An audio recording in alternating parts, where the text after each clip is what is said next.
자, 폴 데이비스의 놀라운 통찰을 바탕으로 현실의 진짜 비밀을 파헤쳐볼 시간입니다. 양자 물리학이 그냥 칠판에 적힌 복잡한 이론에서 우리 세상을 통째로 뒤바꿀 진짜 기술로 어떻게 진화하고 있는지 그 흥미진진한 여정을 지금부터 시작하겠습니다. 준비되셨죠? 오늘 우리가 다룰 핵심 내용들입니다. 19세기 양자역학의 첫 탄생부터 시작해서 현실의 붕괴를 거쳐 마침내 미래에 등장할 그야말로 신과 같은 인공지능의 영역까지 시대를 관통하는 진화의 흐름을 빠르게 쭉 훑어볼 겁니다. 그럼 첫 번째 양자혁명부터 시작해보죠. 세상이 돌아가는 원리를 완벽하게 설명한다고 굳게 믿었던 그 단단한 고전적 모델이 대체 어떻게 산산조각 났을까요? 타임라인의 맨 처음으로 돌아가 보겠습니다. 변화는 정말 눈부시게 빨랐습니다.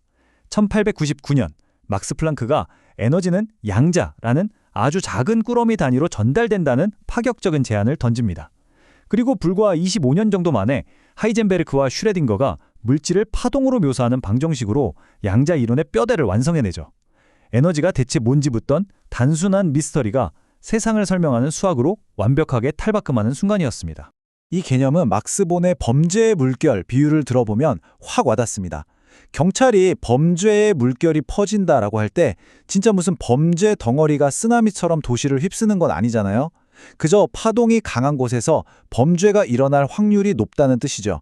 슈레딩거의 파동도 딱 그거였습니다. 물리적인 입자 그 자체가 밀려오는 게 아니라 입자를 발견할 가능성을 보여주는 확률의 파동이었던 겁니다. 자, 이제 두 번째 파트, 현실 숲 속으로 빠져보겠습니다. 물리학자들이 이 미시 세계를 깊이 파고들면 파고들수록 우리가 아주 단단하고 굳건하다고 믿었던 매일의 일상적인 세계가 깊고 신비로운 무언가로 사르르 녹아내리기 시작했습니다. 진화 생물학자인 JBS 홀데인의 이 유명한 말은 당시 과학자들이 마주한 그 엄청난 기이함을 정말 완벽하게 짚어냅니다. 현실은 우리가 상상하는 것보다 기이할 뿐만 아니라 상상할 수 있는 것보다 훨씬 더 기이하다. 우리가 알던 상식이 완전히 무너질 거란 걸 예고하는 거였죠. 여기서 우리가 꼭 명심해야 할 핵심은 원자가 단순히 어떤 한 장소에 딱 고정되어 있는 당구공 같은 게 아니라는 겁니다. 원자는 우리가 직접 측정하고 관찰하기 전까지는 수많은 대안적 현실들이 뒤섞여 있는 일종의 현실 수프 상태로 존재해요. 여러 장소에 동시에 존재하려고 다투는 그야말로 유령 같은 융합체인 셈이죠. 상상하기 참 쉽지 않죠? 이 기이한 현상 때문에 당시 과학계에서는 엄청난 철학적 논쟁이 불붙었습니다. 아인슈타인은 입자의 속성은 처음부터 내재되어 있다고 굳게 믿었어요. 그러니까 우리가 쳐다보지 않아도 달은 항상 저기 떠 있다는 거죠. 반면에 닐스 보어는 아니다. 관찰하는 행위 자체가 현실을 존재하게 만드는 거다라고 반박했습니다. 과연 현실은 원래부터 존재하는 걸까요? 아니면 우리의 관찰이 현실을 창조해내는 걸까요? 하지만 이런 골치 아픈 철학적 혼란 속에서도 우리의 과학자와 엔지니어들은 이 기이한 세계를 다루는 법을 기어코 깨우쳤습니다. 이른바 닥치고 계산이나 해라 라는 아주 실용적인 접근이었죠. 양자방정식이 철학적으로 대체 무슨 의미인지 머리 싸매고 고민하기보단 일단 계산과 예측에만 몰두한 겁니다. 재밌게도 이 투박한 접근법이 결국 우리가 매일 쓰는 레이저, 병원의 MRA 기기, 스마트폰의 GPS 같은 엄청난 현대 기술의 탄생으로 이어졌습니다. 세 번째 파트, 얽힘의 힘입니다.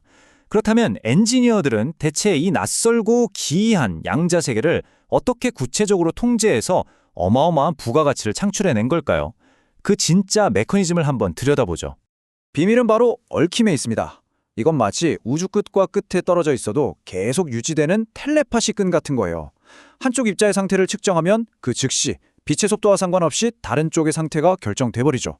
아인슈타인은 이걸 유령 같은 원격 작용이라면서 지독하게 싫어했지만요. 1980년대 실험들을 통해 이 텔레파시 같은 끈이 진짜로 존재하고 심지어 정보기술에 써먹을 수 있다는 게 완벽하게 증명됐습니다. 이 개념은 양자 컴퓨터가 왜 기존 컴퓨터랑 비교조차 안 되는 완전히 다른 차원의 괴물인지 설명해 줍니다.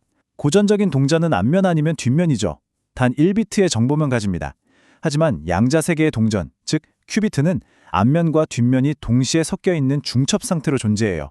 그래서 기하급수적인 양의 데이터를 한 번에 품을 수 있죠. 말 그대로 계산 능력이 폭발적으로 확장되는 겁니다. 이어서 네 번째 파트, 양자 컴퓨팅의 위협입니다. 이 기하급수적인 연선 능력은 단순한 과학적 진보로 훌쩍 넘어섰습니다. 지금 전 세계 정부들을 극도의 긴장 상태로 몰아넣고 있는 그야말로 판돈이 어마어마하게 높은 글로벌 군비 경쟁을 촉발시켰거든요. 지금 우리는 엄청난 갈림길에 서 있습니다. 한쪽 길은 완벽한 기후 모델을 만들고 난치병을 치료할 기적의 신약을 설계하는 인류 역사상 최고의 도구가 될 거란 약속입니다. 하지만 다른 한쪽 길은요, 현대 디지털 세계의 모든 보안을 순식간에 붕괴시킬 수 있는 궁극의 암호 해독 기계라는 치명적인 위협입니다. 자, 이 8시간이라는 숫자를 한번 볼까요? 지금 우리가 전 세계적으로 쓰는 인터넷 암호 체계를 풀려면 현재 가장 빠른 최고급 슈퍼컴퓨터를 총동원해도 우주의 나이만큼 기나긴 시간이 걸립니다. 사실상 불가능하죠. 그런데 제대로 완성된 양자 컴퓨터는 어떨까요? 단 8시간. 네, 8시간이면 그 견고한 암호를 산산조각 낼 수 있습니다. 이게 무슨 뜻이냐면 오늘 여러분이 세상에서 가장 안전하게 잠가둔 모든 데이터가 내일 아침 당장 털릴 수도 있다는 겁니다. 은행 계좌, 신용카드, 결제망, 국가 기밀부터 여러분의 개인 이메일, 클라우드 저장소까지 싹 다 말이죠. 미국이나 중국 같은 강대국들이 이 양자 기술에 수십억 달러의 막대한 자본을 그야말로 사활을 걸고 쏟아붓고 있는 진짜 이유가 바로 이겁니다. 자, 5번째 파트, 마인드 리딩과 양자 센서입니다. 그런데 기술의 돌파구가 이 거대한 양자 컴퓨터 하나에만 있는 게 아니에요. 양자가 가진 그 극도로 예민한 성질이 대체 어떻게 공상과학에서나 볼 법한 놀라운 새로운 하드웨어를 탄생시키고 있는지 한번 살펴보겠습니다. 보통 양자 상태는 주변 환경에 아주 미세한 자극만 있어도 쉽게 깨져버려요. 너무 취약하죠. 그런데 과학자들은 이 골칫거리인 초민감성을 최고의 장점으로 확 뒤집어 놓았습니다. 아주 미세한 중력 변화를 감지해서 땅을 파보지도 않고 지하 파이프를 투시하는 중력 경도계, 금융거래의 아주 작은 시간 오차마저 없애줄 양자시계, 그리고 GPS 신호 없이도 깊은 바닷속 심해 잠수함의 위치를 정확히 추적하는 양자 가속도계가 바로 그 놀라운 결과물들입니다. 근데 그 중에서도 진짜 압권은 단연 양자 헬멧입니다. 초고감도 자력계를 장착한 이 기기는 우리 뇌에서 일어나는 아주 미세한 전기 화학적 깜빡임을 실시간으로 감지해내어 사실상 사람의 생각을 읽어내는 거죠. 아직은 완벽한 SF 영화 이야기 같지만 정말 머지않아 이 헬멧은 여러분이 생각만으로 로봇팔이나 의족을 마음대로 움직이게 하는 기적 같은 마법을 현실로 만들어줄 겁니다.